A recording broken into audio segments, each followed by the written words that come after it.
Assalamu alaikum et bienvenue dans votre émission préférée, le HB3 Show, l'émission qui met en avant les musulmans et les musulmanes qui excellent dans leur domaine de prédilection. Présente-toi ma sœur, s'il te plaît.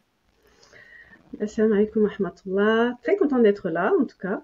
Alors moi, je suis Dalila, je suis maman de 6 enfants et je suis aussi dans l'accompagnement des mamans, dans l'éducation des enfants, dans le fait qu'elles retrouvent déjà un bien-être personnel et ensuite de pouvoir apporter les bons éléments pour une éducation qui est vraiment dans nos valeurs à nous.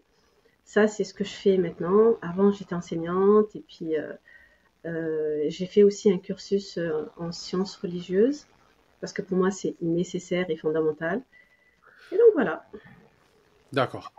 Alors Dalila, le premier point que j'ai envie d'aborder, on a l'habitude d'entendre accompagner des enfants, accompagner des ados, mais accompagner des mamans. Ça, c'est très très rare. Comment ça se passe qu'on accompagne des mamans, concrètement?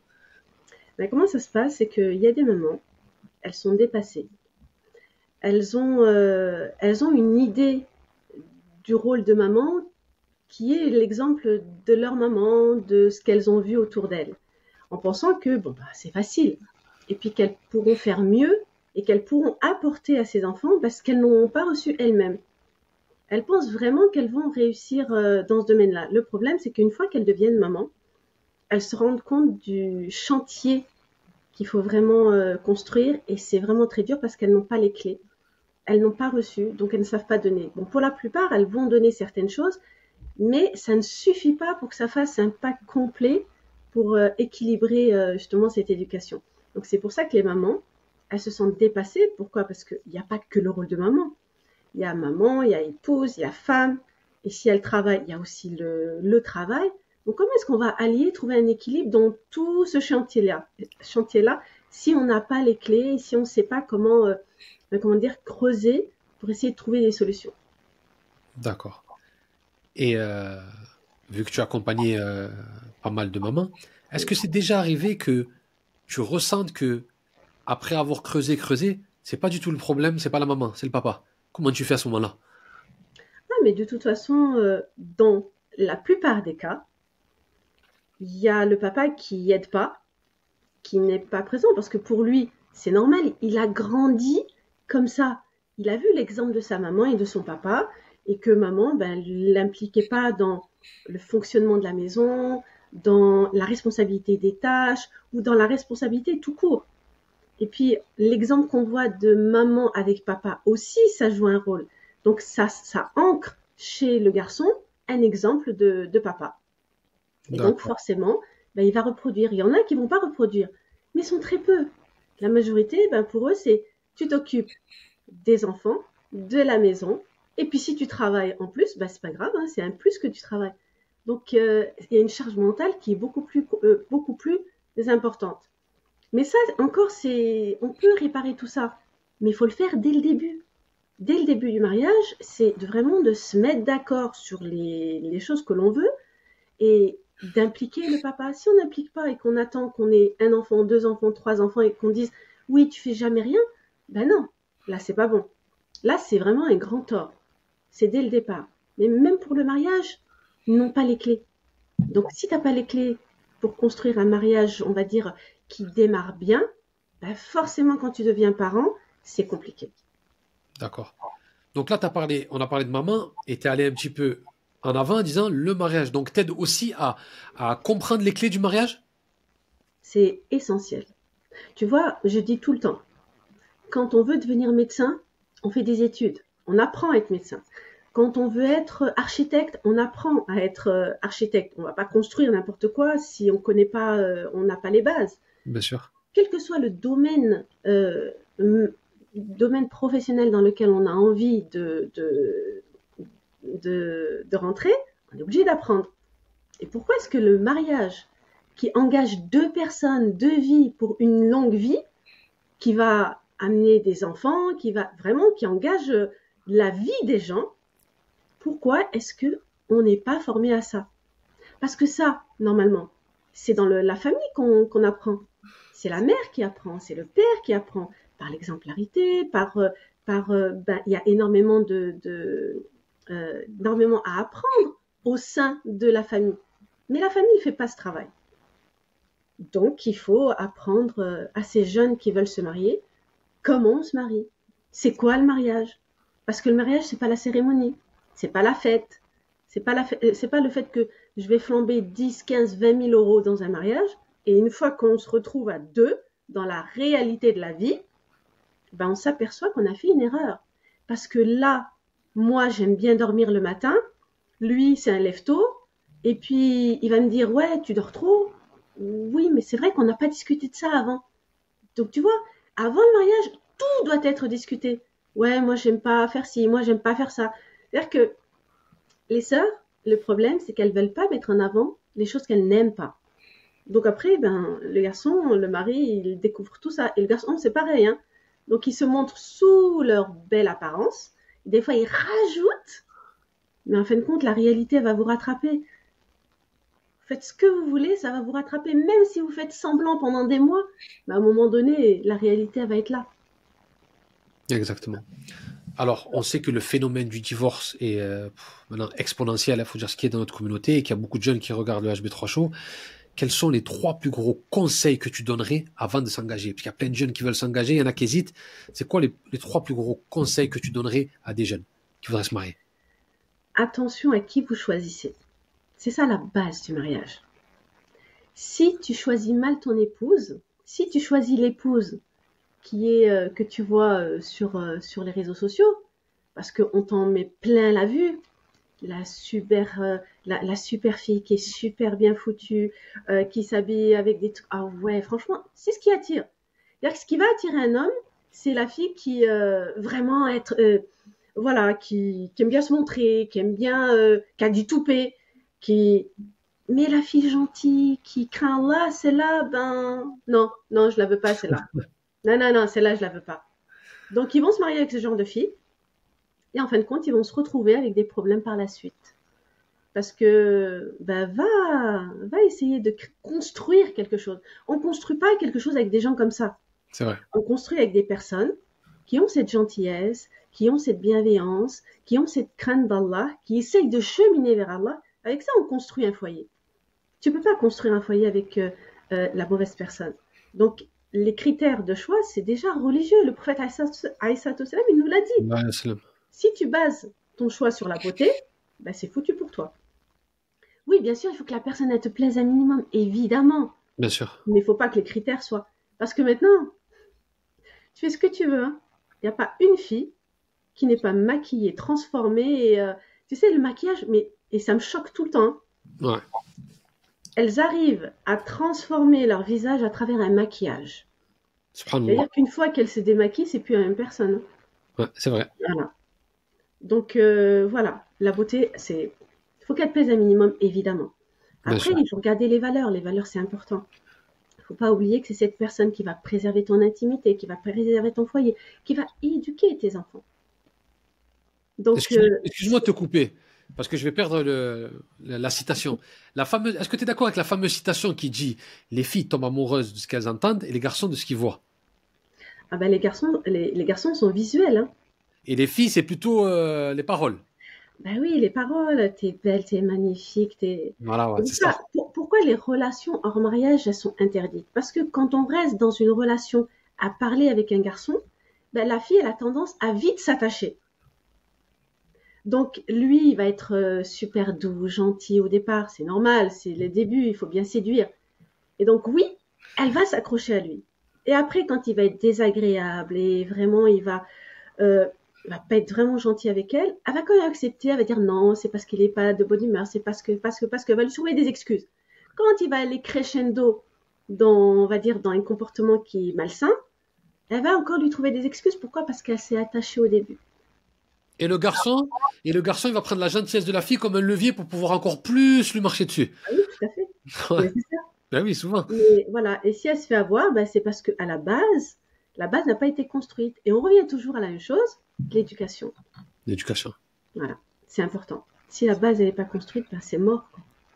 Et est-ce que tu crois à cette fameuse phrase aussi qui dit dans la communauté, regarde la maman, Ah oui. comment elle se comporte avec le mari, comment elle est? Après, il peut y avoir des mamans qui ont eu des mauvais parcours, qui sont quand même bien, qui ont été divorcées, qui n'ont pas forcément Ah le ben, voile. Il y en a qui sont sympas quand même. Ah, tu sais, moi, ce que je comprends pas dans cette communauté, Hmm. c'est de mettre les femmes divorcées sur le banc des accusés. Ça, c'est vrai. C'est-à-dire que ce sont des personnes, ben voilà, si elle est divorcée, donc on va pas pointer du doigt le garçon, mais on va pointer du doigt la femme en disant, ben c'est de sa faute, elle n'a pas Ouais, su tenir son foyer. Mais qui êtes-vous pour juger de ce qui exactement. s'est passé dans le foyer? Exactement. Déjà, franchement, c'est terrible d'être une communauté de jugement. Hmm. On juge tout avant même de regarder ce que nous on est, la manière dont on vit, la manière dont on se comporte. Regardez déjà ce qu'il y a dans votre foyer, gérez déjà ce qu'il y a chez vous, ce sera déjà pas mal, C'est vrai. au lieu de juger voilà, les personnes qui ont vécu des choses. Voilà, on ne divorce pas comme ça. Oui, bien sûr, il y en a qui vont s'amuser, mais non.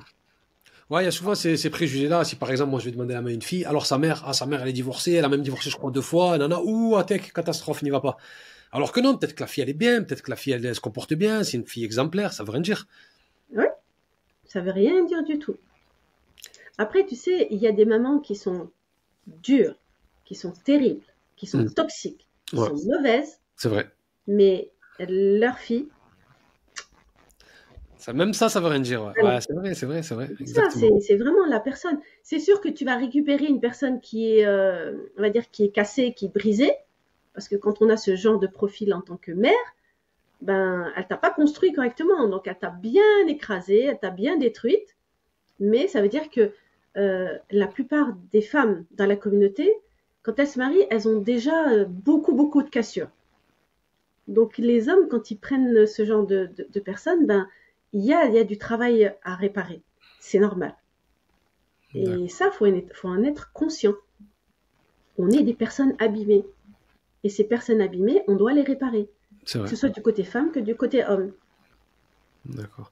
Ouais. Moi, j'en profite là que j'ai une spécialiste avec moi. Encore des légendes hein, de la communauté. Est-ce que c'est vrai que chez nous, dans la communauté, c'est le papa qui est plus avec la fille et la maman plus avec le garçon? Est-ce que ça gêne dans l'évolution, dans la progression ou pas? La maman, elle protège trop le garçon, le papa trop la fille. Est-ce que c'est vrai ou c'est faux tout ça? Alors, ce qu'il faudrait, c'est que justement le papa joue son rôle, d'être proche de sa fille, d'accorder à sa fille du temps, de la valorisation et tout ça. Ça ne veut pas dire qu'on met de côté le garçon. Le garçon, il a besoin justement d'apprendre ce côté viril de l'homme, ce côté responsabilité, ce côté fort. Ça, il va l'apprendre aux côtés de son père.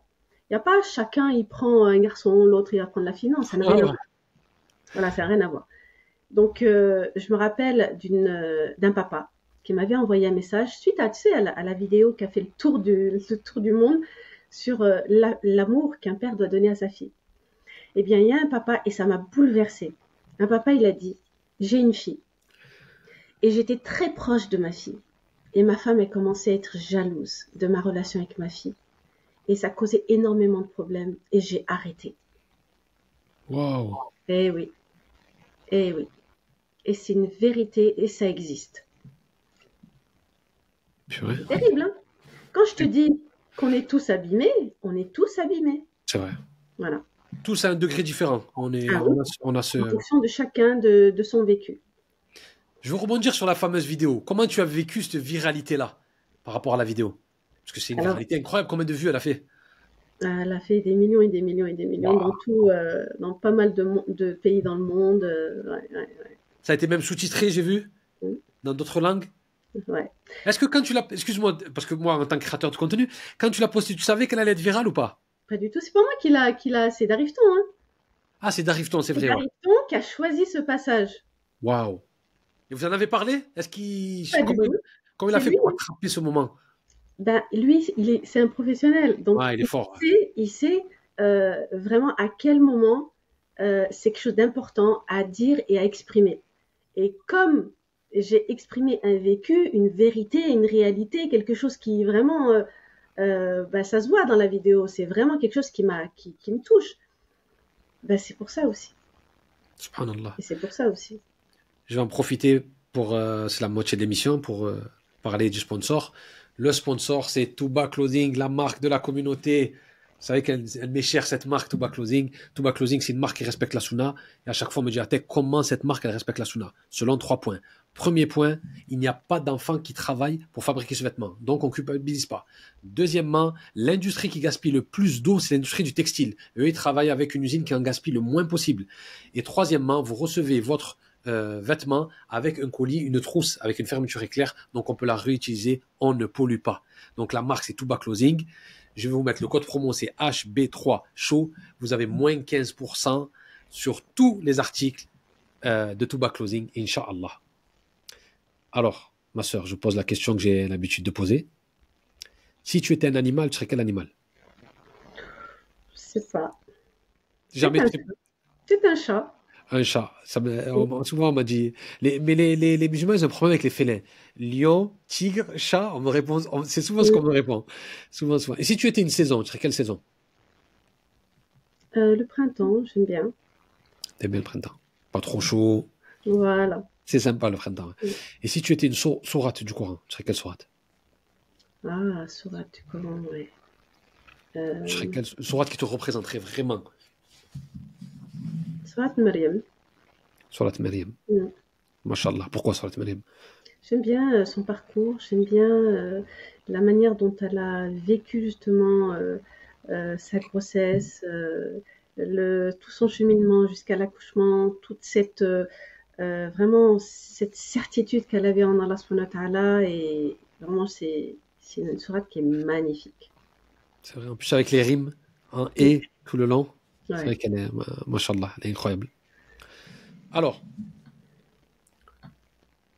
ton arrivée sur les réseaux, est-ce que tu peux nous expliquer comment ça s'est passé? Maintenant que tu es la tata des réseaux, on le sait, hein, de la communauté musulmane, tu es la tata. Comment t'es devenu quelqu'un qui connaissait pas la tata? Comment ça s'est passé la transition? C'est toi? C'est tes enfants? Comment ça s'est passé? Alors, j'ai commencé, ça va faire... Bon, j'avais déjà mon Insta, mais je faisais rien. Et quand j'ai commencé à me mettre sur les réseaux, je savais pas faire. Je savais pas faire une story, comment publier. Et donc, j'avais demandé à mes enfants. J'ai dit, pouvez m'aider, m'expliquer comment on fait une story, comment je peux mettre ça, comment je peux mettre ça, comment je peux mettre un son. Oui, oui, on va t'apprendre et tout, mais là, on n'a pas le temps, on n'a pas le temps. Ok. Mon mari me dit, écoute, débrouille-toi toute seule. Fais, essaye. Si tu n'y arrives pas là, eh ben, refais encore, tu vas voir, c'est en tâtonnant que tu vas réussir. Eh ben, j'ai fait comme ça, et j'ai tâtonné, j'ai fait, j'ai mis toute seule, jusqu'à ce que mes enfants, quand ils ont vu mon compte monter, je me rappelle, Younes, il me dit, mais maman, t'as tout déchiré, c'est pas possible. Il me dit, mais toute seule en plus. Waouh! Et je lui ai dit, tu vois, la détermination, c'est ça. Il faut être déterminé et se dire, moi, je pensais pas que mon compte, il allait monter comme ça. Donc voilà, et puis je faisais, je mettais, et après, bon, bah voilà. Mashallah. On fait partie de la même école, toi et moi. Toute seule, on a appris seul. Bah oui. Mashallah. C'est bien. Et ensuite, quand tu es arrivé dans les réseaux et que, alhamdoulilah, ça a avancé, ça a été quoi les premières opportunités un petit peu? On t'a appelé dans une conférence? C'est des sœurs qui t'ont appelé? Comment ça s'est passé un petit peu Alors, ma première intervention, d'abord, c'était sur Darifton, sur Facebook. Donc, il y avait des interventions régulières. Ensuite, j'ai fait l'intervention avec la fameuse vidéo. Oui. Et ensuite, j'ai été invitée, tu vois, de temps en temps, dans les mosquées pour intervenir. Des sœurs qui me contactaient aussi pour intervenir dans leur association. Et puis voilà. D'accord. Alors toi, tu as fait des études islamiques, tu as dit? C'est quoi exactement les études? Alors j'ai fait, en premier, j'avais fait, avant c'était le CERCI, c'est devenu Usul-Din. Usul-Din. Ouais, je fais mon premier cursus, mais ça ne me suffisait pas. Je me dis ça, j'ai besoin de plus de matière. Ensuite, j'ai fait l'IMED avec Cheikh Zakaria Siddiqui, Mohamed Arifi et Cheikh Hendez. Des pépites. Ouais, oui. Pépites. Parce que c'est pas n'importe qui. Hein. Ce sont des personnes qui sont vraiment très humbles, très très humbles. Avec le niveau qu'ils ont, subhanallah, franchement, voilà. Incroyable. Absolument rien à dire. Vous avez appris quoi? Langue arabe, Coran, Hadith? C'était quoi Alors, exactement? tout le cursus de Sharia. Tout le cursus sharia, d'accord. Jurisprudence, fiqh, etc. Tout. D'accord, d'accord. Aqida, en fait, Ouais, ouais, tout, tout, tout, tout. tout, tout, tout, tout. Et t'as fait combien d'années en tout? 7 ans en tout. 7 ans. Ouais. Machallah. Et qu'est-ce que t'en tires parce qu'il y a des jeunes qui nous regardent et qui aimeraient aussi faire des études, tu en tires quoi de ces 7 ans? Quand tu les as terminés, c'était quoi la leçon vraiment, ces 7 ans? Tu sais, bon, tout dépend vraiment les personnes avec qui voilà, avec qui à qui tu prends la science. Bien sûr. C'est vraiment très important parce que déjà, tu vas t'inspirer de leur comportement, de la mise en place de tout ça. Tu vois le comportement qu'ils ont avec toi en tant Oui, qu'étudiant, oui, parce que l'humilité qu'ils ont, tu as des personnes en face de toi qui sont des savants, des docteurs en sciences, tu vois, bien sûr. et eux, ils se mettent à ta hauteur.